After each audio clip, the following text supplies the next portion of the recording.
અંકલેશ્વર પારેખ ફળિયામાં પરિવાર ઘર બંધ કરી રાજસ્થાન દર્શનાર્થે નીકળ્યા હતા અને ઘરે તસ્કરોએ ધાપ મારી ફરાર થઈ ગયા હતા. તસ્કરોએ ઘરમાંથી 91 ગ્રામ સોનું અને 1337.5 ગ્રામ ચાંદી અને 2.10 લાખ રોકડા રકમ મળી કુલ 8.78 લાખની મત્તા ઉપર હાથ ફેરો કર્યો હતો.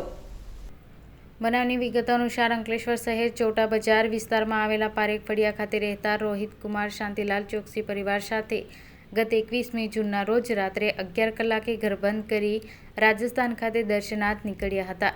દરમિયાન તસ્કરોએ તેમના બંધ મકાનને નિશાન બનાવ્યું હતું અને ઘરના મુખ્ય દરવાજાનો નકુચો તોડી ઘરમાં પ્રવેશ કર્યા હતા. કબાટ તેમજ તિજોરીમાં સામાન વેરવિખેર કરી અંદર રહેલા સોના ચાંદીના દાગીના અને રોકડા રૂપિયાની ચોરી કરી ફરાર થઈ ગયા હતા.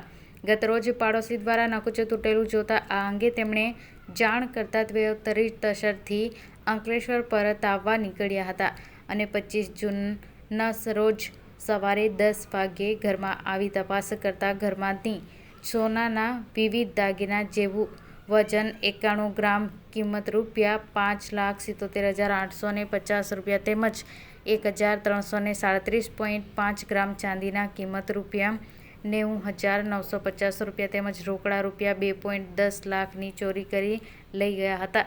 જે અંગે અંકલેશ્વર શહેર એ ડિવિઝન પોલીસ મથક ફરિયાદ નોંધાવતા પોલીસે ₹8,79,800ની ચોરીનો ગુનો નોંધી વધુ તપાસ આરંભી હતી. પોલીસે ડોગ સ્કોડ, FSL અને ફિંગરપ્રિન્ટ એક્સપર્ટની મદદ મેળવી હતી તો ટેકનિકલ સર્વેલન્સ સાથે હ્યુમન ઇન્ટેલિજન્સની મદદથી તપાસ શરૂ કરી હતી.